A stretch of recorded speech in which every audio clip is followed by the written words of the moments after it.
Discuss ചെയ്യാൻ പോകുന്നത് cash മാനേജ്മെൻറ്റിനെ പറ്റിയാണ്. ഒരു ഫിനാൻസ് മാനേജറിൻ്റെ അടുത്ത റെസ്പോൺസിബിലിറ്റി എന്ന് പറയുന്നത് പ്രോപ്പറായിട്ട് ക്യാഷ് മാനേജ് ചെയ്യുക എന്നുള്ളതാണ്.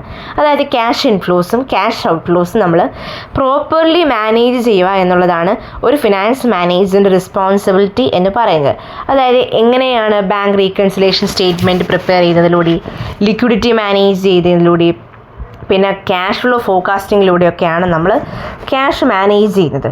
സോ ഇഫക്റ്റീവായിട്ടുള്ള ക്യാഷ് മാനേജ്മെൻ്റ് ആണോ അല്ലയോ എന്ന് നമ്മൾ അറിയുന്നത് ആ ഫിനാൻസ് മാനേജർ എങ്ങനെയാണ് ക്യാഷ് മാനേജ് ചെയ്യുന്നത് എന്നതിൻ്റെ അടിസ്ഥാനത്തിലാണ് ഒരു ക്യാഷ് മാനേജ്മെൻറ്റ് ഇഫക്റ്റീവ് ആണോ അല്ലയോ എന്ന് അറിയുന്നത്.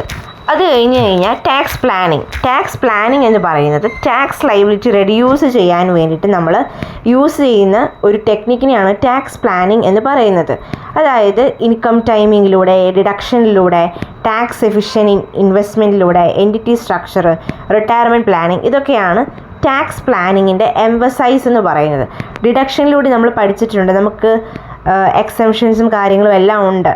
പ്രോപ്പർലി നമ്മൾ ഒരു ഫിനാൻസ് മാനേജർ ആവുകയാണെങ്കിൽ പ്രോപ്പറായിട്ട് ടാക്സ് മാനേജ് ചെയ്യണം എന്നുള്ളതൊരു ഫിനാൻസ് മാനേജറിൻ്റെ റെസ്പോൺസിബിലിറ്റിയാണ്.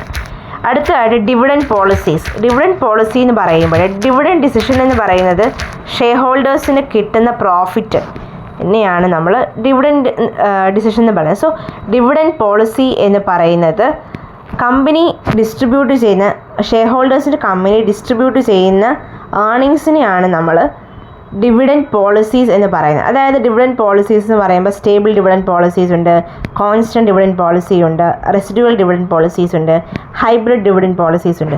സോ നമ്മൾ റൈറ്റായിട്ടുള്ള പോളിസീസ് ചൂസ് ചെയ്യുക എന്നുള്ളതാണ് ഒരു ഫിനാൻസ് മാനേജറിൻ്റെ റെസ്പോൺസിബിലിറ്റി എന്ന് പറയുന്നത്. അടുത്തതായിട്ട് ഫിനാൻഷ്യൽ അനാലിസിസ്.